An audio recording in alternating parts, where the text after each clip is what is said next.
Malam di desa Cibodas, Karawang, meledak dalam teror dan api. Warga diguncang oleh kabar gila. Pak Dadang, warga yang lama menghilang karena pesugihan, muncul kembali sebagai babi ngepet hitam legam, bermata merah seperti bara neraka.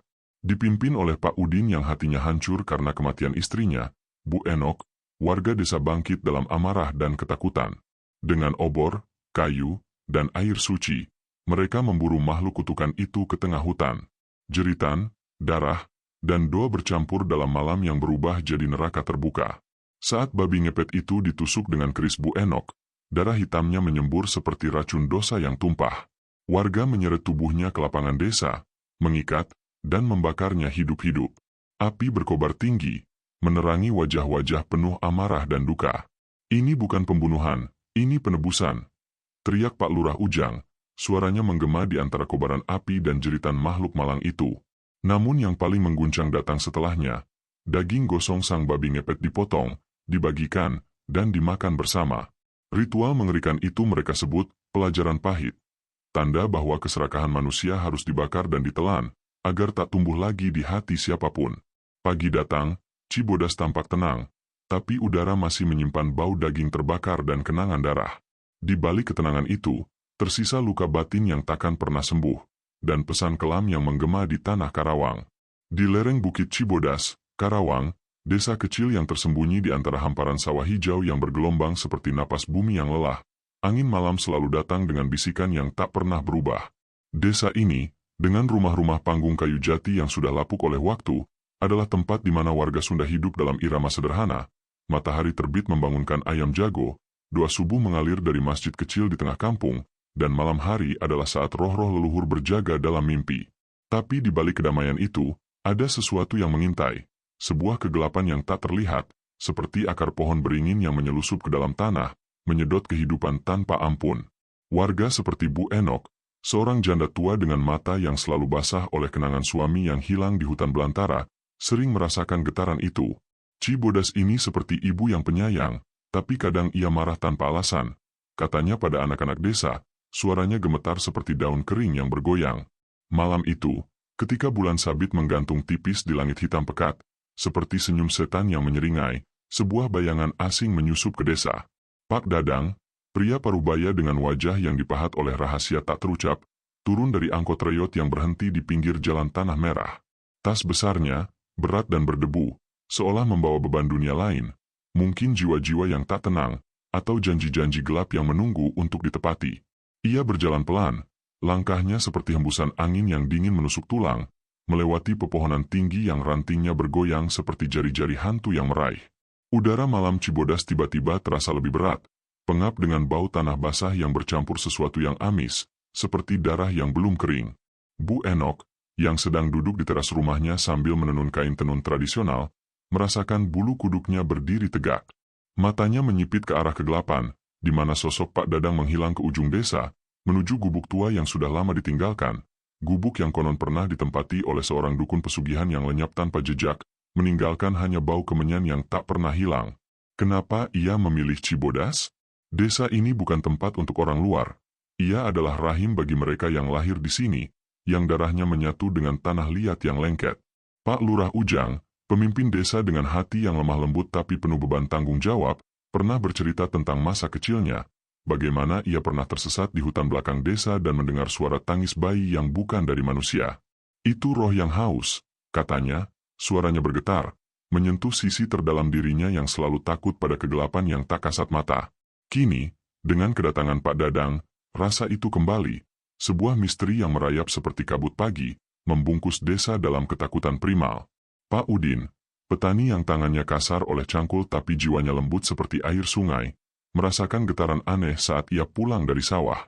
Ia berhenti di tengah jalan setapak, mendengar suara samar dari gubuk tua, desi seperti ular yang berganti kulit, atau mungkin hembusan napas makhluk yang tak seharusnya ada di dunia ini.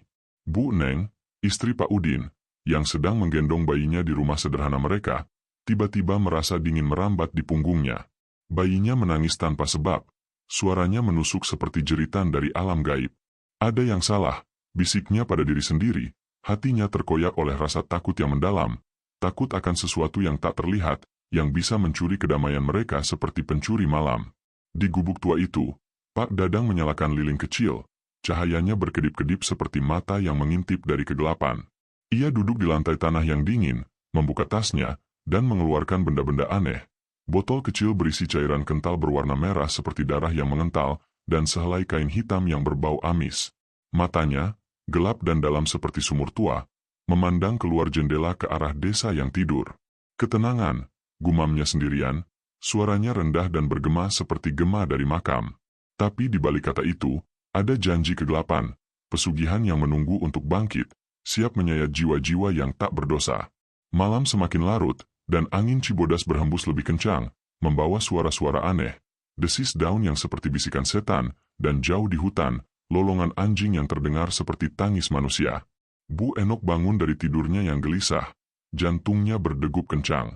Ia tahu, desa ini tak lagi sama. Sesuatu telah datang, dan ia akan membawa horor yang mencekam, yang membuat bulu kuduk berdiri, yang menyentuh sisi terdalam manusia, hasrat yang tak terkendali, ketakutan yang tak berujung, dan rahasia yang siap meledak seperti badai di malam gelap.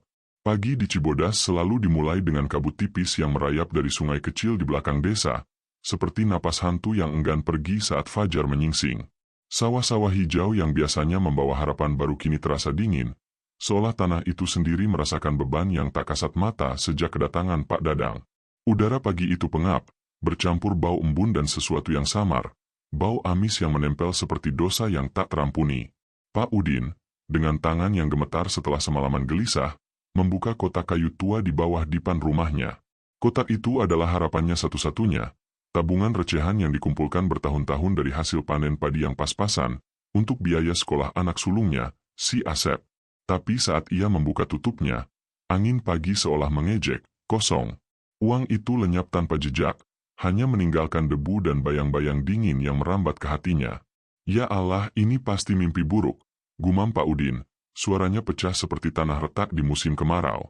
Matanya membelalak, jantungnya berdegup kencang seolah ada tangan tak terlihat yang meremasnya. Ia jatuh duduk di lantai tanah, tangannya menyentuh kotak kosong itu berulang kali, seakan bisa memanggil kembali apa yang hilang.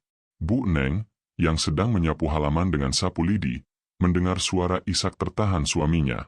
Ia berlari masuk, wajahnya pucat seperti kain kafan yang baru dicuci. "Kang Udin, kenapa? Apa yang terjadi?" tanyanya, suaranya bergetar. Matahari pagi yang menyinari wajahnya tak mampu menghangatkan dingin yang tiba-tiba menyelimuti ruangan. Pak Udin mengangkat wajahnya, air mata mengalir di pipi yang kasar oleh matahari. "Uangnya hilang, Mang. Semua hilang. Gimana nasib si Asek? Kita janji mau sekolahin dia ke kota. Ini pasti kutukan atau sesuatu yang lebih jahat." Suaranya naik, penuh keputusasaan yang menyayat, seperti jeritan roh yang terperangkap.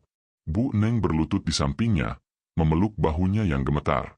"Jangan bilang gitu, Kang. Mungkin ada pencuri. Tapi siapa? Desa kita aman selama ini." Tapi dalam hatinya, ia tahu itu bohong. Sejak Pak Dadang datang, angin malam berubah, lebih dingin, lebih berbisik, seperti ada suara-suara yang memanggil dari kegelapan. Bulu kuduknya berdiri, ingatan akan mimpi malam tadi kembali. Sosok gelap yang merayap di halaman, mata merah menyala seperti bara api neraka. Berita hilangnya tabungan Pak Udin menyebar seperti api di ilalang kering. Tak lama, warga mulai berkumpul di warung kopi kecil di tepi desa, tempat di mana cerita-cerita rakyat Sunda biasanya dibagikan dengan tawa, tapi kini hanya ada bisik-bisik penuh kengerian. Pak Lurah Ujang duduk di bangku kayu yang sudah usang, wajahnya tegang seperti topeng wayang yang retak. Bu Enok, dengan kain kebaya lusuhnya, berdiri di depan, tangannya memegang secangkir kopi hitam yang sudah dingin. "Ini bukan pencuri biasa," katanya, suaranya rendah tapi menusuk seperti angin malam. "Aku dengar suara malam tadi, desi seperti ular, tapi lebih besar. Dari arah gubuk tua itu. Pak Dadang, dia pasti bawa sial. Aku lihat dia keluar malam-malam, langkahnya pelan seperti hantu yang haus darah." Pak Udin, yang baru saja datang dengan mata merah karena menangis, menimpali dengan suara yang pecah. "Bu Enok benar. Uangku hilang tanpa jejak, pintu terkunci rapat. Tidak ada tanda paksa. Ini seperti dicuri oleh sesuatu yang bukan manusia. Aku rasanya jiwa ini tercabik-cabik." Anakku, mimpi anakku hancur begitu saja. Ia menutup wajahnya dengan tangan, isakannya menggema di warung kecil itu, mengaduk perasaan semua yang hadir. Bu Neng berdiri di sampingnya, tak kuasa menahan air mata. Kang, jangan, kita cari bersama. Tapi aku takut, malam tadi aku mimpi babi besar mengintip jendela. Matanya merah, seperti setan yang lapar. Apa ini pertanda? Apa Pak Dadang dia pelaku pesugihan? Ya Allah, lindungi kami dari kegelapan itu. Warga lain mulai berbicara, suara mereka saling tumpang tindih dalam kengerian yang menyeramkan. Aku juga dengar suara geraman malam-malam, kata seorang pemuda bernama Kang Asep, suaranya bergetar seperti daun di angin ribut. Seperti hewan, tapi ada campur suara manusia yang mengerang kesakitan. Ini bukan biasa, Lurah. Kita harus usir orang itu sebelum desa ini ditelan kegelapan. Pak Lurah Ujang bangkit, tangannya mengepal, tapi matanya penuh ketakutan yang dalam, ketakutan seorang pemimpin yang tahu rahasia desa ini pernah diganggu roh-roh haus. Tenang, warga, kita jangan panik. Tapi ya, ini mengerikan. Aku sendiri merasa seperti ada mata yang mengawasi dari hutan. Pak Dadang jarang kelihatan siang, tapi malam dia keluar. Apa dia mengundang setan ke Cibodas? Kita harus selidiki. Sebelum hilangnya bukan cuma barang, tapi jiwa kita sendiri. Suasana warung semakin mencekam, angin dari luar membawa bau amis yang semakin kuat, seolah kegelapan itu sendiri ikut mendengar. Bu Enok memeluk dirinya sendiri, bisikannya hampir tak terdengar, ini awal dari akhir pesugihan babi ngepet. Aku tahu tanda-tandanya dari cerita nenek moyang. Hewan yang bukan hewan, mencuri kekayaan tapi juga nyawa. Ya Tuhan, apa kita semua akan jadi tumbal? Dialog mereka mengadu perasaan penuh kengerian, seperti pisau yang menyayat lambat-lambat, membangkitkan ketakutan primal yang tersembunyi di sisi terdalam jiwa, ketakutan akan yang tak terlihat, yang bisa merenggut segalanya dalam sekejap. Di ujung desa, gubuk Pak Dadang tetap sunyi, tapi asap tipis naik dari atapnya, seperti isyarat bahwa horor baru saja dimulai, siap membuat bulu kuduk berdiri tegak di setiap malam yang akan datang. Malam ketiga sejak hilangnya tabungan Pak Udin, kegelapan Cibodas terasa lebih pekat, seperti tinta hitam yang merembes ke setiap pori tanah dan jiwa. Hutan kecil di belakang desa, yang biasanya hanya tempat anak-anak mencari kayu bakar atau kekasih muda berbisik janji, kini berubah menjadi labirin kegelapan yang hidup. Pohon-pohon tinggi dengan ranting bengkok seperti tangan keriput setan meraih ke langit, dan angin malam membawa suara-suara aneh. Desis daun yang seperti napas makhluk haus darah, dan jauh di dalam, gumaman samar yang bukan dari manusia. Bu Enok, dengan tubuhnya yang ringkih tapi matanya tajam seperti pisau pusaka, tak bisa tidur. Trauma lama menyergapnya lagi. Suaminya dulu, yang tergoda pesugihan, lenyap di hutan yang sama ini, meninggalkannya dengan anak yang mati dalam kandungan karena kutukan. Keserakahan itu seperti ular, menggigit pelan tapi racunnya merusak selamanya. Bisiknya pada diri sendiri, jantungnya berdegup kencang seperti genderang perang roh. Ia bangkit dari dipan kayu tua, memegang keris kecil warisan neneknya, dan menyusup ke hutan. Bau amis semakin kuat, bercampur aroma kemenyan yang menyengat seperti daging busuk yang dibakar. Di sana, di sebuah tanah lapang kecil yang dikelilingi semak belukar, Bu Enok melihatnya. Pak Dadang, berlutut di tanah basah, tangannya menggali lubang kecil dengan pisau berkarat. Ia menanam botol-botol kaca berisi cairan kental berwarna merah darah, yang menggelembung seperti darah hidup yang mendidih. Di sekelilingnya, tali-tali hitam dililitkan pada kayu-kayu kecil yang ditancapkan seperti pagar makam, membentuk lingkaran ritual yang mengerikan. Cahaya bulan sabit menyinari wajah Pak Dadang, pucat, dengan urat-urat yang menonjol seperti cacing di bawah kulit. Matanya tertutup rapat sambil merapal mantra dalam bahasa Sunda kuno yang terdengar seperti jeritan dari alam baka. Sang Hyang ambil jiwa, beri harta babi ngepet, bangkitlah. Bu Enok mundur pelan, bulu kuduknya berdiri tegak, dingin merambat seperti tangan mayat yang meraih punggungnya. Ia berlari kembali ke desa, napasnya tersengal, dan langsung menuju rumah Pak Lurah Ujang. Pintu diketuk dengan panik, dan saat Pak Lurah membuka, wajahnya yang biasanya tenang kini penuh kerut kekhawatiran. Bu Enok, jam segini? Apa yang terjadi? Wajah ibu seperti melihat setan. Tanyanya, suaranya bergetar, menyentuh sisi rapuhnya sebagai pemimpin yang pernah kehilangan saudara karena mitos serupa. Bu Enok masuk, tubuhnya gemetar, dan mereka duduk di teras rumah panggung yang dingin. Pak Udin dan Bu Neng, yang kebetulan lewat setelah mendengar keributan, ikut bergabung.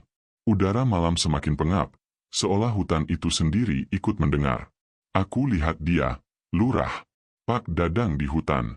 Ritual pesugihan babi ngepet. Botol darah, tali hitam, mantra yang bikin jiwa ini tercabik-cabik. Itu bukan ilmu biasa, itu panggilan setan Sunda kuno. Kata Bu Enok, suaranya pecah, air mata mengalir seperti sungai duka. Ia memeluk dirinya sendiri, ingatan tentang suaminya menyayat hatinya lagi. Bagaimana ia berubah menjadi sosok gelap, mencuri harta tapi kehilangan kemanusiaannya, sampai tubuhnya ditemukan terkoyak seperti diterkam binatang buas dari dalam. Pak Udin mengepal tangan, wajahnya merah karena amarah dan ketakutan yang bercampur. Ya Allah, mitos itu nyata? Nenekku dulu cerita, pesugihan babi ngepet bukan cuma cerita angker. Orang yang lakuin itu jual jiwa ke setan, berubah jadi babi hitam besar malam-malam, ngepet rumah orang, curi harta tanpa jejak. Tapi bayarannya jiwa keluarga. Anakku, istriku, apa mereka jadi tumbal selanjutnya? Aku rasanya mau mati sekarang juga. Lurah, uangku hilang itu pasti ulahnya dan sekarang, apa nyawa kita yang dia incar? Suaranya naik menjadi jeritan yang menyayat, mengaduk perasaan semua, kengerian primal yang membuat dada sesak, seperti ada cakar tak terlihat yang meremas hati. Bu Neng menangis terseduh, memeluk perutnya seolah melindungi bayi yang belum lahir. Kang, jangan bilang gitu. Aku mimpi malam-malam, babi itu datang, matanya merah seperti darah mendidih, menggeram nama anak kita. Mitos bilang, babi ngepet bukan hewan biasa, itu manusia yang terkutuk, badannya berubah, kulitnya retak seperti tanah kering, dan suaranya suara jeritan jiwa yang terperangkap. Apa kita biarkan desa ini jadi neraka? Anak-anak kita mereka polos, tapi setan itu haus darah segar. Tangisannya menggema, menyentuh sisi terdalam jiwa mereka. Ketakutan seorang ibu yang tak berdaya, hasrat untuk melindungi yang membuat horor semakin menyeramkan, seperti bayang-bayang yang merayap dan tak pernah pergi. Pak Lurah Ujang bangkit, tangannya gemetar memegang tasbih kayu. Dengar, warga, mitos pesugihan ini lebih dalam dari yang kita tahu. Nenek moyang Sunda cerita, ilmu hitam ini datang dari roh-roh gunung yang marah, janji kekayaan cepat tapi ikat jiwa selamanya. Orang yang lakuin ritual, darah hewan campur doa gelap, lilin hitam yang nyalanya seperti mata iblis, mereka berubah malam demi malam, badan sakit seperti dicabik dari dalam, sampai tak bisa kembali jadi manusia.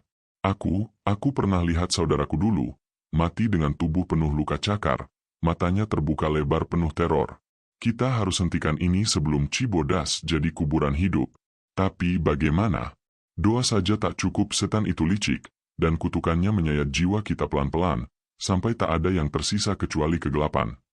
Dialog mereka berlanjut dalam bisik-bisik yang penuh kengerian. Angin dari hutan membawa suara geraman samar yang membuat bulu kuduk berdiri tegak. Bu Enok menambahkan, suaranya rendah seperti mantra kutukan. Ingat, pesugihan babi ngepet tak cuma curi harta, ia curi mimpi, curi harapan, curi jiwa. Suamiku dulu bilang, saat berubah, rasanya seperti jiwa dipisah dari badan, jeritan tak berujung di kegelapan. Dan tumbalnya selalu yang terdekat. Anakku mati dalam kandungan, bergerak seperti babi kecil yang haus keluar. Ya Tuhan, jangan biarkan itu ulang. Tangis kolektif mereka menyayat malam, horor yang sangat menyeramkan merayap seperti kabut beracun, meninggalkan desa dalam ketakutan yang tak terperi, siap meledak menjadi mimpi buruk yang nyata. Di hutan, ritual Pak Dadang berakhir dengan lolongan panjang yang bergema, seperti panggilan kematian yang tak bisa dihindari. Malam keempat di Cibodas terasa seperti napas terakhir sebelum badai, udara tebal dan lengket seperti darah yang mengental di bawah kulit. Bulan tersembunyi di balik awan hitam pekat, meninggalkan desa dalam kegelapan yang mutlak, di mana setiap bayang-bayang pohon beringin di pinggir jalan setapak seolah bergerak pelan, merayap seperti jari-jari panjang yang haus menyentuh kulit hangat. Angin malam tak lagi berhembus, ia merangkak, membawa bau amis yang semakin pekat, seperti bangkai hewan yang membusuk di dasar sumur tua, dicampur hembusan kemenyan yang menyengat dari arah hutan. Pak Udin tak bisa tidur, tubuhnya basah kuyup oleh keringat dingin, meski selimut tebal Bu Neng sudah menutupi mereka berdua di dipan kayu yang berderit setiap kali ia bergeser. Pikirannya berputar liar, seperti roda gerobak yang tergelincir di lumpur. Uang yang hilang, ritual yang dilihat Bu Enok, mitos pesugihan yang kini terasa begitu nyata, siap menggigit lehernya. Bu, kamu dengar itu? Bisik Pak Udin tiba-tiba. Suaranya hampir tak terdengar, tapi penuh getaran yang membuat Bu Neng langsung terjaga, matanya membelalak dalam kegelapan. Jantungnya berdegup kencang, seperti palu yang menghantam dada dari dalam. "Dengar apa, Kang? Jangan nakut-nakutin malam gini," jawab Bu Neng, suaranya gemetar. Tangannya meraih lengan suaminya yang dingin seperti mayat. Tapi ia juga merasakannya, suara samar dari luar, seperti gesekan kuku tajam di tanah basah, diikuti hembusan napas berat yang terdengar seperti geraman rendah dari perut bumi. Rumah mereka, dengan dinding anyaman bambu yang rapuh, tiba-tiba terasa seperti kandang yang siap diterobos. Pak Udin bangkit pelan, kakinya menyentuh lantai tanah yang dingin menusuk tulang, dan ia merayap ke jendela kecil yang ditutup kain lusuh. Bulu kuduknya berdiri tegak, seperti jarum-jarum kecil yang menusuk kulitnya dari dalam, saat ia mengintip ke halaman rumah yang gelap gulita. Di sana, di bawah cahaya samar dari bintang yang lolos dari awan, sesosok bayang-bayang besar bergerak. Bukan bayang pohon atau anjing liar, ini lebih besar, lebih gelap, bentuknya membungkuk seperti hewan yang haus, tapi ada sesuatu yang salah, yang tak manusiawi. Sosok itu berhenti di tengah halaman, kepalanya terangkat pelan, dan mata merahnya menyala seperti bara api neraka yang hidup, menatap langsung ke arah jendela. Pak Udin merasa jiwanya tersedot ke dalam tatapan itu, mata yang bukan milik hewan biasa, tapi penuh kecerdasan jahat, penuh janji kekayaan yang manis tapi beracun.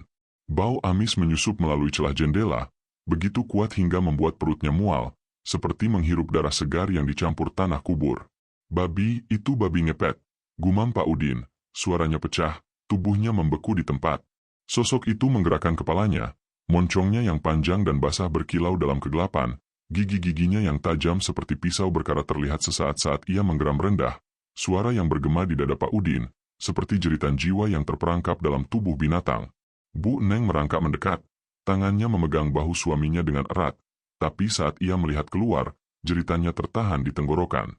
"Ya Allah, Kang, itu manusia di dalam babi.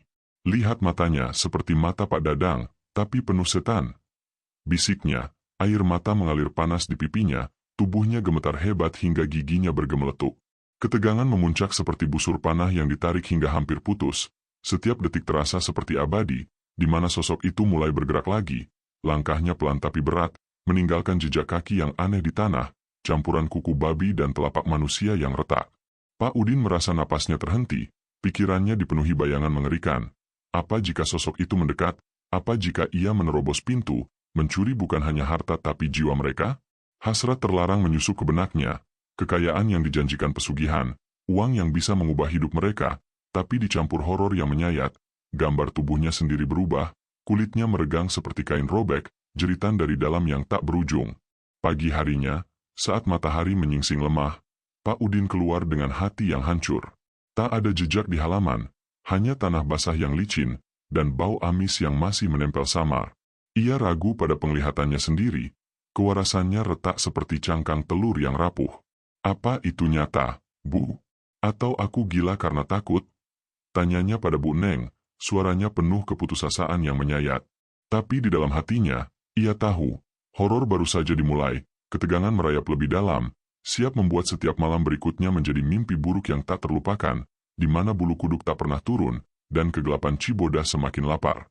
Siang itu di Cibodas terasa seperti neraka yang menyamar, matahari membakar tanah kering seperti api siksa yang tak pernah padam, meninggalkan bayang-bayang panjang yang seolah merayap seperti ular beracun siap menyergap.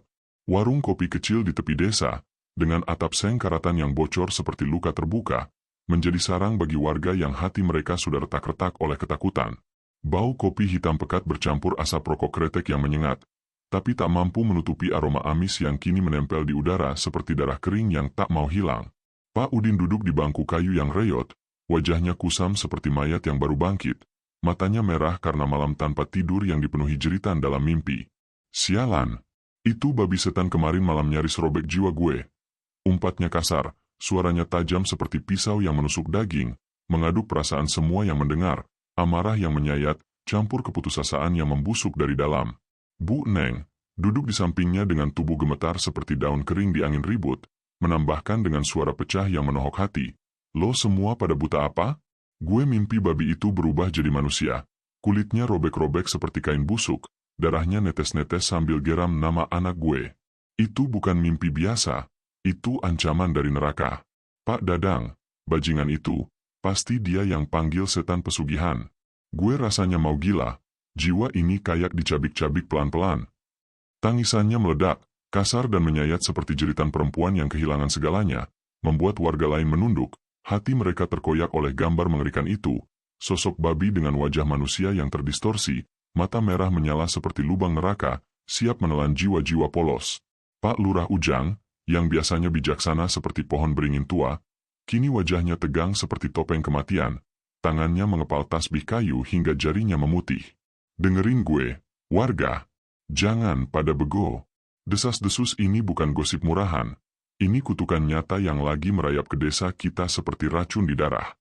Pak Dadang datang kayak hantu sialan, bawa ritual busuknya, dan sekarang barang-barang hilang, penampakan setan muncul.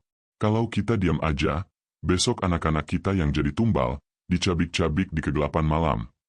Suaranya naik, tajam dan menohok seperti cambuk yang menyabet kulit, mengaduk emosi kolektif, ketakutan yang membara, amarah yang membusuk, membuat udara warung semakin pengap, seolah setan itu sendiri ikut bernapas di antara mereka. Warga lain mulai bergolak, suara mereka saling tumpang tindih seperti jeritan dari alam baka. Kang Asep, pemuda berotot tapi hati penakut, membentak, gue lihat sendiri jejaknya pagi tadi, kaki babi campur telapak manusia yang retak seperti tulang patah. Itu bukan hewan, itu monster dari pesugihan. Pak Dadang pasti jual jiwanya ke iblis, dan sekarang dia haus darah kita. Sial, gue rasanya mau muntah tiap malam, takut bayang-bayang di kamar gue berubah jadi babi itu, giginya tajam siap robek leher. Kata-katanya kasar, menyayat seperti garam di luka terbuka, membangkitkan horor menyeramkan dalam benak semua, gambar gigi yang mengkilap darah, suara geraman yang bergema seperti tangis bayi yang dikorbankan, dan bau amis yang menempel seperti kutukan abadi. Bu Enok, dengan mata yang dalam seperti sumur berhantu, menimpali dengan bisik yang tajam, lo semua pada lupa cerita nenek moyang? Pesugihan babi ngepet itu bukan mainan, itu ilmu hitam yang makan jiwa dari dalam, ubah manusia jadi binatang busuk, badannya retak-retak, jeritannya kayak roh yang tersiksa selamanya. Suami gue dulu mati kayak gitu, tubuhnya ditemuin di hutan, robek-robek seperti diterkam dari dalam. Dan sekarang, Pak Dadang lagi ulangi neraka itu di Cibodas. Kalau kita saling tuduh, desa ini bakal hancur. Jiwa kita dicuri satu-satu, tinggal tulang belulang yang berhantu. Suaranya menyayat jiwa, mengaduk perasaan penuh duka dan teror, membuat warga merasa seperti ada cakar tak terlihat yang meremas hati mereka, bulu kuduk berdiri tegak di siang bolong. Konflik meledak saat seorang warga tua, Pak Jajat, menuding Pak Udin. Lo sendiri yang ceroboh, simpan uang sembarangan. Mungkin bukan pesugihan, tapi maling biasa. Tapi Pak Udin bangkit, matanya membara. Bajingan, lo bilang gue bohong? Gue lihat setan itu sendiri, matanya kayak neraka yang nyala, geramnya kayak jiwa lo yang busuk. Kalau lo gak percaya, tidur aja di halaman gue malam ini, biar babi itu robek perut lo. Kata-kata kasar itu menohok seperti tombak, memperbesar retak persatuan desa, di mana ketakutan kolektif berubah jadi racun yang saling menyakiti. Udara semakin mencekam, angin dari hutan membawa desis samar seperti bisikan setan yang mengejek, meninggalkan warga dalam horor yang menyeramkan, rumor yang merayap seperti kabut beracun, siap menelan desa utuh, menyayat jiwa-jiwa mereka pelan-pelan hingga tak ada yang tersisa kecuali kegelapan yang haus. Desas-desus menyebar seperti api liar, membakar harapan, meninggalkan abu duka yang tak pernah padam. Sore itu di Cibodas terasa seperti ambang antara dunia nyata dan alam gaib, matahari merah darah tenggelam pelan di balik bukit, mewarnai langit seperti darah korban yang tumpah dalam ritual kuno. Udara berat dengan hembusan angin yang membawa bisikan-bisikan samar dari hutan, seperti doa leluhur Sunda yang tak pernah selesai, penuh magis yang sakral tapi menyayat jiwa. Pak Lurah Ujang berjalan sendirian menuju gubuk tua di ujung desa, langkahnya pelan seperti peziarah yang mendekati makam suci, tapi hatinya dipenuhi kengerian mendalam, sebuah kegelapan yang merayap dari dalam tanah, seperti akar pohon beringin yang menyelusup ke jiwa, haus akan rahasia yang tak boleh diungkap. Gubuk itu, dengan dinding kayu lapuk yang ditumbuhi lumut seperti kulit mayat yang membusuk, berdiri sunyi di tengah semak belukar, seolah dijaga oleh roh-roh tak kasat mata yang sakral, tapi penuh dendam. Saat Pak Lurah mendekat, bau kemenyan menyengat menusuk hidungnya, aroma yang magis dan kuno, seperti hembusan dari alam baka yang memanggil jiwa-jiwa hilang. Bau itu bercampur sesuatu yang amis, seperti darah hewan kurban yang masih hangat, membuat bulu kuduknya berdiri tegak, dan hatinya terkoyak oleh kenangan lama.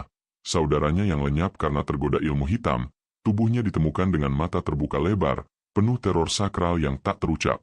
Pintu gubuk terbuka pelan dengan sendirinya, seolah ada tangan tak terlihat yang mengundang, dan di dalam, cahaya lilin hitam berkedip-kedip seperti mata setan yang mengintip dari kegelapan.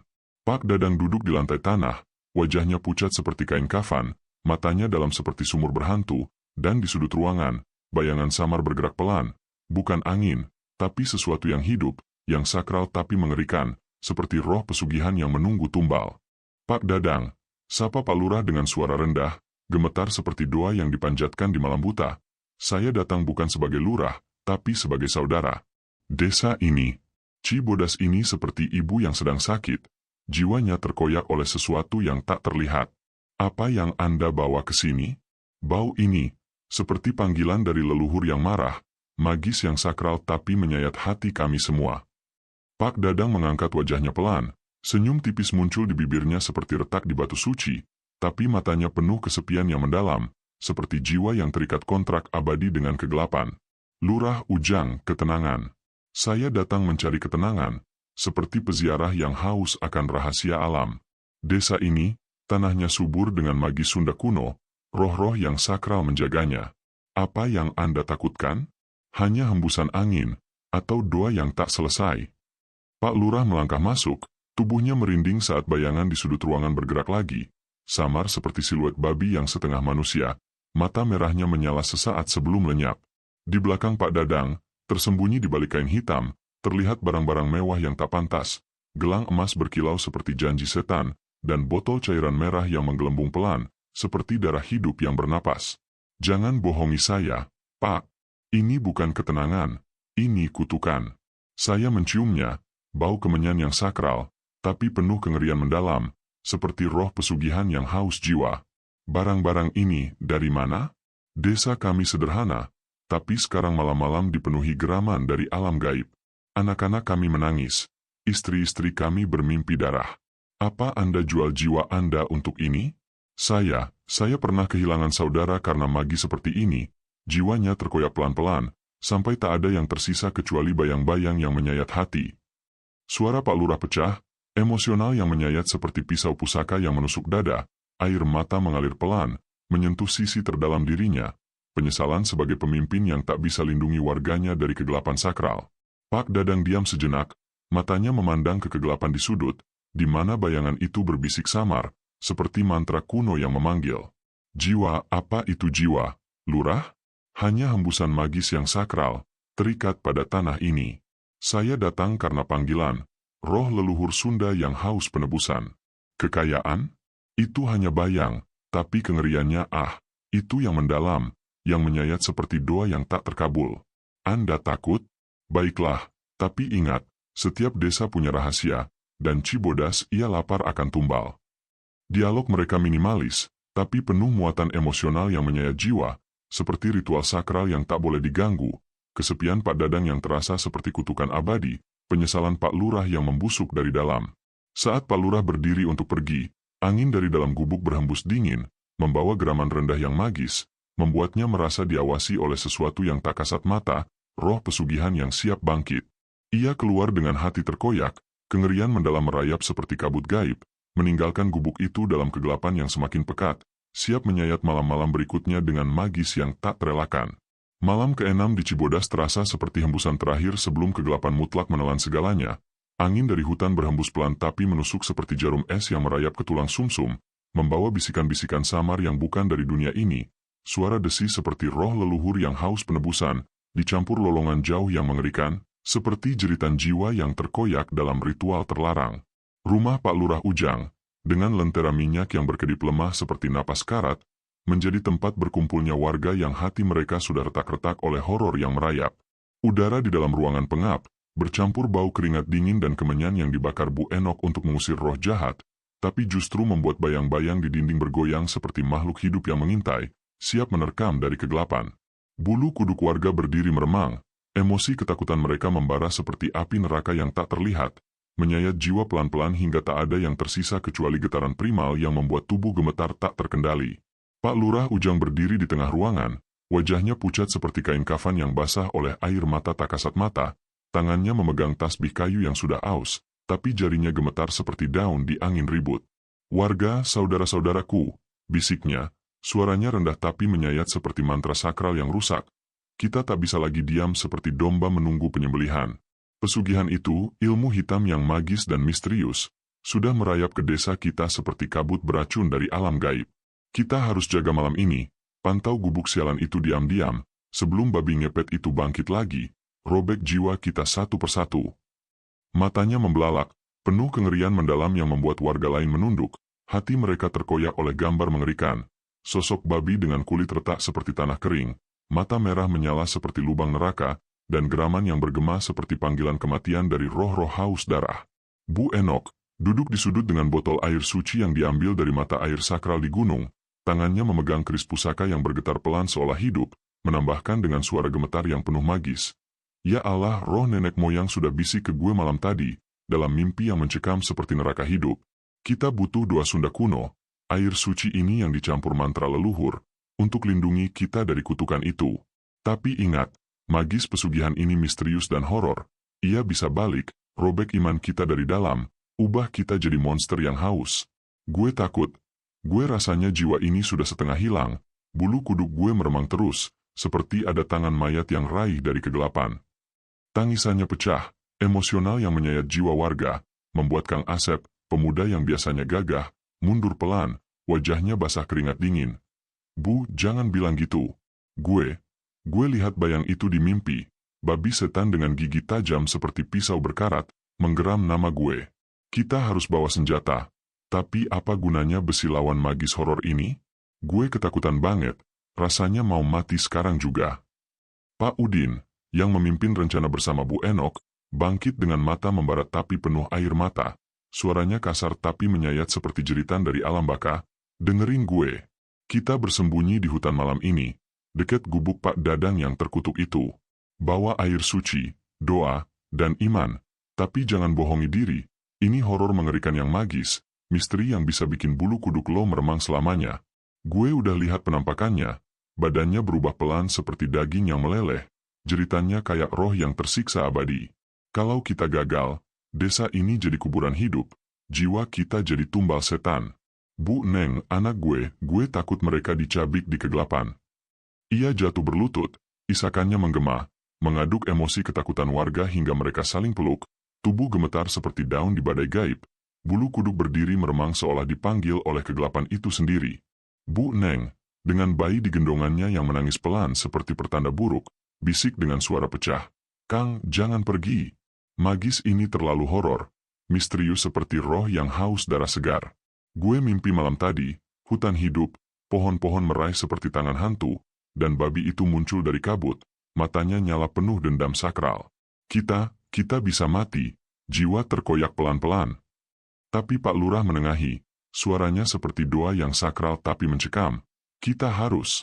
Dengan air suci ini, doa leluhur. Sang Hyang, lindungi hamba dari kegelapan hitam, usir roh pesugihan yang haus." Ini magis lawan magis, tapi horornya mendalam, bisa bikin kita gila. Bersembunyi diam-diam, pantau ritualnya, tapi ingat, satu suara salah, dan setan itu bangkit, robek kita dari dalam. Rencana mereka terbentuk dalam bisik-bisik yang penuh ketakutan, emosi yang menyayat seperti pisau gaib, di mana setiap kata terasa seperti mantra yang bisa memanggil horor lebih besar. Hutan malam itu menunggu, gelap dan hidup dengan misteri magis, pohon-pohon bergoyang seperti makhluk yang haus, angin membawa geraman samar yang membuat bulu kuduk meremang tak henti. Warga berpisah dengan pelukan gemetar, hati mereka mencekam oleh kengerian yang tak terelakkan, siap menghadapi malam yang mungkin jadi yang terakhir, di mana horor pesugihan siap meledak seperti badai dari alam gaib. Malam itu di Cibodas terasa seperti klimaks dari ritual alam semesta yang sakral, di mana kegelapan bukan sekadar absennya cahaya, tapi sebuah entitas hidup yang bernapas, haus akan jiwa-jiwa manusia yang rapuh. Hutan kecil di belakang gubuk Pak Dadang berubah menjadi kuil gaib yang mencekam, pohon-pohon beringin tua dengan akar menjalar seperti urat darah dewa-dewa kuno Sunda, bergoyang pelan seolah menari dalam doa yang terlarang. Angin malam berhembus seperti hembusan napas roh leluhur yang marah, membawa aroma kemenyan yang pekat, bercampur darah segar dan tanah basah yang seperti rahim bumi yang siap melahirkan monster. Warga, Pak Udin, Bu Enok, Pak Lurah Ujang, Kang Asep, dan beberapa pria berani lainnya, bersembunyi di balik semak belukar. Tubuh mereka gemetar seperti daun yang disentuh angin dingin. Bulu kuduk meremang tak henti seolah dipanggil oleh magis yang sakral, yang menyentuh sisi terdalam manusia. Hasrat primal akan kekuasaan, ketakutan akan kegelapan dalam diri sendiri, dan kerinduan abadi akan penebusan yang tak pernah datang. Mereka menunggu dalam kegelapan yang tiada akhir. Napas tersengal tertahan, hati terkoyak oleh antisipasi yang menyayat seperti pisau pusaka yang menusuk lambat-lambat ke dalam daging jiwa. Bu Enok, dengan botol air suci di tangan yang gemetar, berbisik doa Sunda kuno, Sang Hyang Tunggal, lindungi hamba dari kegelapan hitam, usir roh haus yang menyayat jiwa. Suaranya rendah, sakral seperti mantra dari nenek moyang, tapi di dalamnya ada getaran kengerian mendalam. Kenangan suaminya yang tergoda magis serupa, jiwanya terkoyak pelan-pelan hingga tak ada yang tersisa kecuali bayang-bayang yang haus. Pak Udin, di sampingnya, merasa sisi terdalam dirinya tersentuh. Kemiskinan yang membusuk seperti luka tak sembuh, hasrat untuk kekayaan yang kini terasa seperti racun yang merayap, membuatnya bertanya-tanya apakah ia sendiri tak akan tergoda jika ritual itu berhasil. Tiba-tiba, dari gubuk tua yang seperti makam hidup, Pak Dadang muncul. Langkahnya pelan seperti peziarah yang mendekati altar suci. Ia membawa lilin hitam yang tebal, permukaannya kasar seperti kulit ular kuno, dan botol cairan merah yang menggelembung pelan seperti darah hidup yang bernapas dengan ritme magis. Di tengah hutan kecil yang terbuka seperti lingkaran ritual sakral, ia menancapkan lilin itu ke tanah basah, nyalanya berkedip seperti mata dewa yang marah, cahaya hitam yang aneh, bukan memancarkan terang, tapi menyerap kegelapan di sekitarnya, membuat bayang-bayang memanjang seperti tangan roh yang meraih. Pak Dadang berlutut, wajahnya serius seperti pendeta yang menyembah dewa gelap, dan mulai merapal mantra dalam bahasa Sunda kuno yang terdistorsi. Sang Hyang ambil jiwa hamba, beri harta abadi babi ngepet, bangkitlah dari kegelapan dalam. Suaranya bergema seperti gema dari gua alam baka, sakral tapi mengerikan, menyentuh sisi terdalam manusia, kesepian yang abadi, penyesalan yang membusuk, dan hasrat yang tak terkendali yang lahir dari trauma masa kecil, kemiskinan yang menyayat seperti kutukan turun-temurun. Warga yang mengawasi dari kegelapan merasa jiwa mereka terkoyak, kengerian tiada akhir merayap seperti kabut gaib yang memasuki pori-pori kulit. Kang Asep berbisik gemetar, "Ya Allah, itu magis sakral, tapi rasanya seperti neraka menyentuh hati gue. Gue lihat bayangannya bergerak, seperti roh gue sendiri yang haus." Tapi sebelum kata-katanya selesai, transformasi dimulai. Sebuah horor magis yang sakral, menyentuh inti kemanusiaan. Tubuh Pak Dadang mulai bergetar, kulitnya meregang seperti kain tipis yang robek pelan-pelan, urat-urat menonjol seperti akar pohon yang hidup, dan suara retak tulang bergema seperti jeritan dari dalam bumi. Cairan merah dari botol ia tuang ke mulutnya, dan seketika, badannya membungkuk, tangannya berubah menjadi kuku tajam yang mencakar tanah, wajahnya memanjang menjadi moncong babi yang basah, mata merah menyala seperti bara neraka yang hidup, penuh kecerdasan jahat yang menyayat, bukan hewan biasa, tapi manusia yang terkutuk. Jiwanya terkoyak antara dunia fana dan alam gaib. Jeritan pecah dari mulut Pak Dadang, atau apa yang tersisa darinya, suara lengking yang tiada akhir, seperti tangis jiwa yang tersiksa abadi, menyentuh sisi terdalam warga, trauma kolektif desa, kehilangan leluhur yang tergoda magis serupa, dan ketakutan primal akan kegelapan dalam diri sendiri. Sosok babi ngepet itu bangkit, badannya besar dan hitam seperti bayang-bayang neraka, kulitnya retak-retak mengeluarkan darah hitam yang berasap seperti hembusan roh haus, dan ia menyerang ke arah kegelapan di mana warga bersembunyi. Kekacauan meledak, Pak Udin berteriak, itu jiwa manusia yang hancur. Lari. Tapi kakinya membeku, hatinya terkoyak oleh kengerian yang menyentuh hasrat terpendamnya, kekaguman sesaat akan kekuatan magis itu, sebelum horor menyayatnya kembali. Bu Enok menyiram air suci, tapi sosok itu menggeram, suaranya bergema seperti mantra balik yang sakral, membuat angin berputar seperti badai gaib, pohon-pohon meraih seperti tangan dewa marah. Darah tumpah saat babi itu menerkam Kang Asep, cakarnya menyayat lengan pemuda itu seperti pisau yang menusuk jiwa, meninggalkan luka bukan hanya fisik, tapi psikis yang abadi, trauma yang menyentuh sisi terdalam, rasa bersalah atas keberanian yang sia-sia, ketakutan akan kematian yang tiada akhir. Pak Lurah Ujang menariknya mundur, tapi sosok itu berbalik, mata merahnya menatap langsung ke mata mereka, seolah melihat ke dalam jiwa, menyentuh rahasia tergelap, keserakahan yang tersembunyi, penyesalan yang membusuk. Kengerian tiada akhir memuncak seperti gelombang magis yang sakral, meninggalkan warga dalam kegelapan yang hidup, jiwa mereka terkoyak pelan-pelan, siap menghadapi horor yang lebih dalam, di mana magis pesugihan bukan hanya kutukan luar, tapi cermin dari kegelapan manusia itu sendiri. Pagi setelah malam mengerikan itu, Cibodas terbangun dalam kesunyian yang menyesakan, seperti desa yang menahan napas di ambang kematian. Matahari pagi merangkak lemah di langit, sinarnya pucat seperti wajah mayat, gagal menghangatkan tanah yang masih basah oleh darah dan keringat dari horor semalam. Bau kemenyan dan amis darah menempel di udara, seperti sisa-sisa ritual sakral yang kini berubah menjadi kutukan yang merayap, menyentuh setiap jiwa dengan kengerian emosional yang bergejolak. Gubuk tua Pak Dadang berdiri di ujung desa seperti monumen kegelapan, dinding kayunya yang lapuk seperti kulit manusia yang terkoyak pelan-pelan oleh waktu dan dosa. Warga, Pak Lurah Ujang, Pak Udin, Bu Enok, dan Kang Asep yang lengannya masih berdarah dari cakaran babi ngepet, berkumpul di depan gubuk, hati mereka bergolak antara amarah yang membara dan ketakutan yang menyayat seperti pisau gaib yang tak pernah tumpul. Bulu kuduk mereka meremang, seolah roh pesugihan masih mengintai dari bayang-bayang, siap merobek jiwa yang tersisa. Pak Lurah Ujang mengetuk pintu gubuk dengan tangan gemetar. Tasbih kayunya berderit di genggaman seperti doa yang patah. Pak Dadang, keluar sekarang, atau kami bakar gubuk ini dengan segala setanmu. Teriaknya, suaranya kasar tapi pecah oleh emosi yang bergejolak, tanggung jawab sebagai pemimpin yang gagal melindungi, penyesalan yang membusuk dari masa lalu, dan ketakutan primal akan kegelapan yang kini menari di depan matanya. Pintu terbuka perlahan, deritanya seperti jeritan roh yang tersiksa, dan Pak Dadang muncul, wajahnya kusam seperti kain kafan yang robek, matanya dalam seperti sumur yang menyimpan rahasia neraka. Di belakangnya, lilin hitam di lantai masih mengepulkan asap tipis, dan botol cairan merah di sudut ruangan berkilau seperti darah hidup yang bernapas, menambah kengerian yang mengaduk jiwa.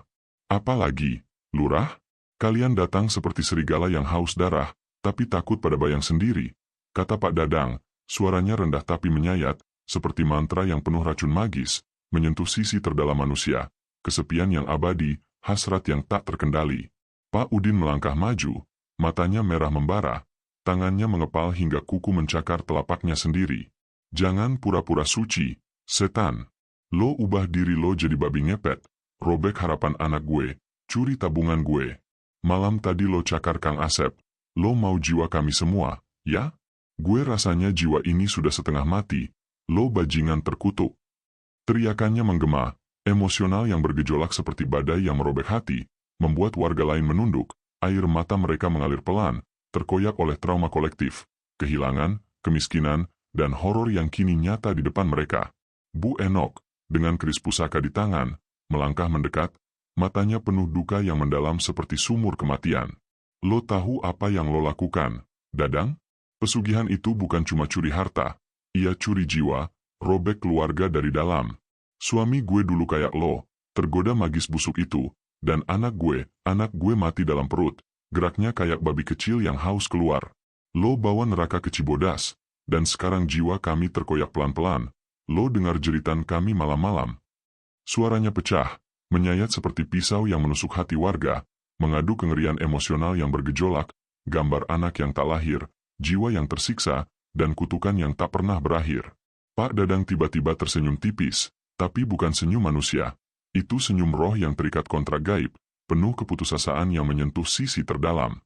Ia berlutut, suaranya bergetar seperti doa yang patah. Kalian pikir gue pilih ini karena serakah? Gue kehilangan keluarga, istri gue mati karena gak bisa makan, anak gue pergi karena gak punya apa-apa. Magis ini, pesugihan ini janji harta, tapi ia minta jiwa, dan sekarang gue terperangkap, badan gue retak tiap malam, jiwa gue jerit seperti binatang yang dikurung. Kalian mau hukum gue?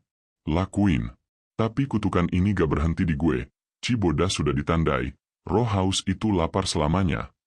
Pengakuannya menyayat, emosional yang bergejolak seperti badai gaib, membuat warga mundur selangkah, hati mereka terkoyak oleh kengerian mendalam. Bukan hanya Pak Dadang yang terkutuk, tapi desa mereka, tanah mereka, jiwa mereka sendiri yang kini terikat pada magis horor yang tak terelakkan. Kang Asep, dengan lengan berdarah yang masih basah, menjerit, "Lo pikir kami peduli cerita lo? Lo bawa setan ke sini, lo ubah diri lo jadi monster, dan sekarang kami yang menderita. Gue rasanya jiwa ini dicabik-cabik tiap malam, mimpi babi itu ngejar, matanya nyala kayak neraka. Apa lo mau kami semua mati, jiwa kami jadi tumbal?" Amarahnya meledak, tapi di dalamnya ada ketakutan yang menyayat, menyentuh sisi terdalam. rasa bersalah karena tak cukup berani, trauma luka yang tak hanya fisik tapi psikis, seperti cakar gaib yang tak pernah lepas. Warga lain mulai berteriak, suara mereka saling tumpang tindih dalam kengerian emosional yang bergejolak, seperti jeritan dari alam baka yang bangkit, menuntut keadilan tapi tenggelam dalam horor yang tiada akhir. Pak Lurah Ujang mencoba menengahi, tapi suaranya tenggelam dalam gejolak emosi. Cukup, kita harus putuskan, usir dia, atau apa lagi? Tapi ingat, magis ini sudah meresap ke tanah kita, ke jiwa kita.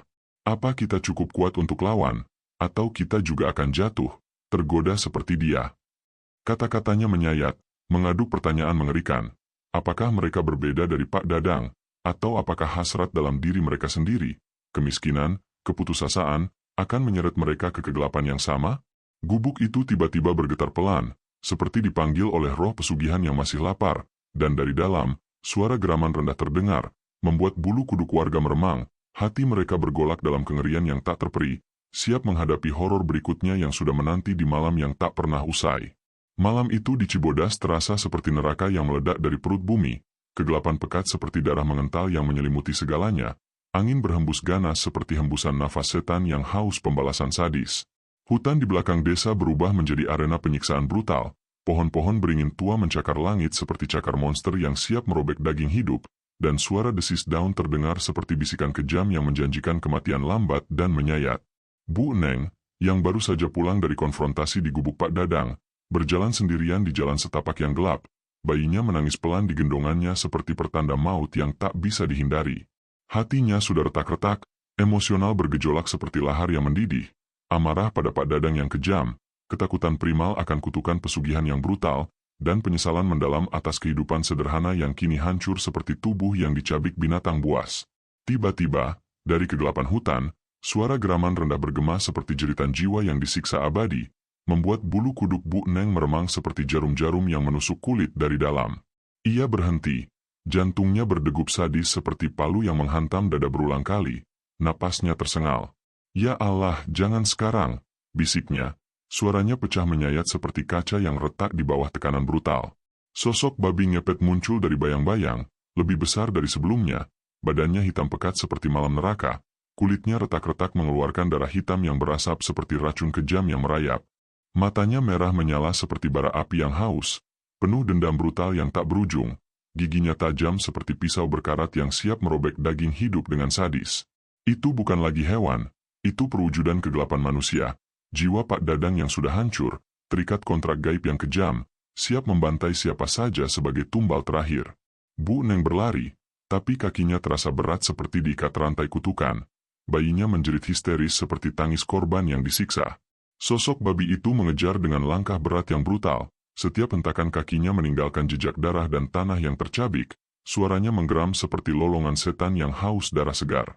Pergi, lo monster kejam, lo sudah robek jiwa kami cukup. Jerit Bu Neng, suaranya bergejolak emosional yang menyayat jiwa, air mata mengalir panas seperti darah dari luka terbuka. Tapi sosok itu menerkam, cakarnya menyabet punggung Bu Neng dengan sadis, merobek kain dan daging seperti kertas basah yang dicabik, darah muncrat hangat dan lengket, rasa sakitnya brutal seperti api neraka yang membakar dari dalam. Ia jatuh ke tanah, bayinya terguling, menangis lebih kencang seperti jeritan penebusan yang tak terkabul, dan Bu Neng merasa jiwanya terkoyak pelan-pelan, kengerian mendalam merayap seperti racun yang membusuk hati, gambar anaknya yang tak berdosa jadi tumbal, suaminya Pak Udin yang akan hancur melihat mayat mereka yang tercabik. Warga mendengar jeritan itu, seperti panggilan maut yang menyayat malam, dan mereka berlari keluar rumah dengan hati bergejolak, Pak Udin di depan, matanya liar seperti binatang yang haus balas dendam kejam. "Eneng, anak gue!" raungnya, suaranya brutal dan menyayat seperti jeritan ayah yang kehilangan segalanya, amarahnya meledak seperti bom gaib yang siap hancurkan desa. Bu Enok, dengan air suci dan keris pusaka, berlari di sampingnya, wajahnya penuh duka sadis yang mendalam. Ini akhirnya kutukan itu haus darah segar, lo harus lawan dengan iman, atau kita semua mati tercabik. Mereka tiba di tempat kejadian, sosok babi itu sedang mengintai Bu Neng yang tergeletak, moncongnya basah darah, giginya mengkilap seperti senjata pembantaian brutal. Pak Lurah Ujang menyiram air suci, suaranya bergetar dalam doa Sunda kuno, "Sang Hyang, usir setan kejam ini, lindungi jiwa yang tak berdosa." Tapi sosok itu menggeram lebih ganas, menerjang dengan kejam, cakarnya menyabet Kang Asep lagi, merobek lengan yang sudah luka hingga tulang terlihat, darah muncrat seperti air mancur neraka, jeritannya sadis dan menyayat seperti tangis korban yang disiksa tiada akhir. Bu Enok, dalam gejolak emosional yang brutal, melompat ke depan dengan heroik, kerisnya menusuk sisi sosok babi itu dengan sadis, darah hitam muncrat seperti racun yang membakar kulitnya sendiri. Lo ambil gue aja, setan. Jangan mereka. Raungnya, suaranya menyayat jiwa warga, menyentuh sisi terdalam, pengorbanan seorang janda yang sudah kehilangan segalanya, penebusan atas trauma masa lalu yang kejam. Sosok itu menggeliat brutal, cakarnya merobek perut Bu Enok dengan sadis, ususnya tumpah seperti isi neraka yang terbuka, darahnya mengalir deras seperti sungai duka yang tak berujung. Ia jatuh, napasnya tersengal, tapi matanya penuh pengampunan yang mendalam. Maafin, gue, lindungi desa. Warga menyerang bersatu, air suci dan doa mereka seperti badai gaib yang brutal. Sosok babi itu menggeliat kesakitan, jeritannya seperti lolongan jiwa yang terkoyak tiada akhir, sebelum menghilang ke hutan seperti asap neraka yang lenyap. Tapi korban jiwa sudah jatuh. Bu Enok tergeletak tak bernyawa, tubuhnya tercabik brutal, wajahnya penuh kedamaian yang menyayat di tengah kengerian mendalam. Pak Udin memeluk Bu Neng dan bayinya, isakannya bergejolak seperti jeritan ayah yang hancur. Kenapa lo, Bu? Lo hero gue, tapi lo pergi kejam gini. Emosi warga meledak, amarah, duka, dan ketakutan bercampur dalam gejolak sadis yang tak terperi. Kutukan pesugihan masih menggantung seperti bayang-bayang kejam, meninggalkan desa dalam horor yang mendalam, siap menyayat jiwa mereka selamanya dengan kebrutalan yang tak pernah pudar. Malam terakhir di Cibodas meledak seperti api neraka yang tak terkendali, kegelapan hutan berubah menjadi arena pembantaian sadis, di mana angin berhembus ganas membawa lolongan jiwa-jiwa yang haus penebusan brutal.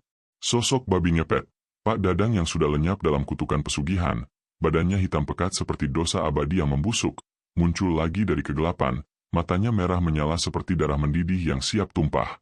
Warga, dipimpin Pak Udin yang hatinya sudah retak-retak oleh duka kejam atas kematian Bu Enok, bersatu dalam gejolak emosional yang brutal, amarah yang membara seperti api siksa, ketakutan yang menyayat seperti cakar gaib yang tak pernah lepas, dan hasrat kolektif untuk musnahkan kegelapan yang telah merobek jiwa mereka pelan-pelan. Mereka membawa obor, kayu, dan air suci, tapi di dalam hati, ada filosofi mendalam yang mencerahkan, bahwa keserakahan manusia bukanlah monster luar, tapi benih dalam diri yang harus dibakar hidup-hidup untuk membersihkan tanah suci Cibodas, meski dengan biaya kemanusiaan yang sadis. Pak Lurah Ujang, wajahnya kusam seperti kain kafan yang robek, memimpin serangan dengan raungan yang menyayat. Tangkap setan itu. Ia sudah robek jiwa Bu Enok, robek harapan kita. Bakar dia hidup-hidup, biar api suci membersihkan dosa pesugihan yang kejam. Warga mengepung sosok babi itu di tengah hutan, obor mereka menyala seperti mata dewa marah, cahayanya memantul di kulit retak sosok itu yang mengeluarkan darah hitam berasap seperti racun neraka. Sosok babi menggeliat brutal, cakarnya menyabet udara dengan sadis, merobek lengan seorang warga hingga darah muncrat seperti air mancur duka, jeritannya bergema seperti tangis korban abadi. Tapi warga tak mundur. Pak Udin melompat ke depan, matanya liar seperti binatang haus balas dendam kejam, dan menusuk perut sosok itu dengan keris Bu Enok yang masih basah darah. Lo ambil nyawa Bu Enok, sekarang gue ambil milik lo, monster. Raungnya, suaranya bergejolak emosional yang brutal, menyentuh sisi terdalam, penebusan atas kemiskinan yang menyiksa, tapi juga pengakuan bahwa kekerasan ini adalah cermin kegelapan manusia sendiri. Filosofi mencerahkan bahwa untuk musnahkan setan luar, kita harus hadapi setan dalam, meski dengan tangan berlumur darah. Sosok babi jatuh berguling, badannya retak lebih lebar seperti tanah kering yang pecah, darah hitamnya mengalir deras seperti sungai dosa yang tumpah, dan warga menyeretnya ke tengah lapangan desa dengan sadis, tali kasar mengikat tubuhnya yang menggeliat kesakitan. Mereka menumpuk kayu di sekitarnya, api obor menyala ganas, dan Pak Lurah menuang air suci terakhir. Ini bukan pembunuhan, ini penebusan. Pesugihan mengajarkan kita bahwa keserakahan adalah api yang membakar diri sendiri. Sekarang, biar api ini membersihkan, mencerahkan jiwa kita bahwa kekayaan sejati lahir dari persatuan, bukan dari jiwa yang dijual. Api dinyalakan, nyala merahnya melahap sosok babi hidup-hidup dengan brutal, kulitnya melepuh seperti daging yang direbus di neraka, jeritannya lengking tiada akhir seperti jeritan jiwa Pak Dadang yang tersiksa abadi, suara yang menyayat hati warga. Mengingatkan filosofi mendalam, manusia adalah makhluk rapuh, hasratnya bisa ubah dia jadi binatang, dan hanya melalui pengorbanan kolektif yang kejam, kita bisa kembali ke cahaya, meski dengan luka yang tak pernah sembuh. Dalam kengerian yang mendalam, warga menyaksikan sosok itu bergeliat sadis, dagingnya gosong hitam seperti arang dosa, bau amis dan daging terbakar menusuk hidung mereka seperti pengingat kebrutalan manusia. Tapi di tengah horor itu, ada makna filosofis yang mencerahkan. Api bukan hanya pemusnah, tapi pembersih. Ia membakar keserakahan Pak Dadang yang mewakili kegelapan dalam setiap jiwa, mengajarkan bahwa kekayaan cepat adalah ilusi yang membusuk, dan kebersamaan desa adalah harta sejati yang lahir dari darah dan air mata. Saat api padam, warga, dalam gejolak emosional yang brutal, memotong daging gosong sosok itu dengan pisau kasar, membagikannya secara beramai-ramai seperti ritual sakral yang kejam. Makanlah, biar dosanya jadi pelajaran di perut kita, kata Pak Udin, suaranya pecah menyayat, saat ia mengunyah daging pahit itu dengan air mata mengalir. Filosofi mencerahkan bahwa dengan memakan kegelapan, kita internalisasi pelajaran, mengubah horor jadi kekuatan, meski rasa getirnya abadi di lidah jiwa. Desa Cibodas kembali tenang, sawah hijau bergoyang seperti napas bumi yang lega, tapi trauma tetap. Bayang-bayang pesugihan mengintai di setiap malam, mengingatkan filosofi mendalam bahwa manusia adalah cermin kegelapan, keserakahan bisa bangkit lagi jika hasrat tak terkendali. Warga lebih kuat, bersatu dalam doa dan gotong royong, tapi selamanya berhantu. Cahaya pagi kini terasa lebih terang karena dibayar dengan darah sadis. Penebusan datang, tapi harganya kejam. Jiwa yang terkoyak, dan pelajaran bahwa untuk mencerahkan kegelapan, kita harus bakar diri sendiri pelan-pelan, dalam api persatuan yang abadi.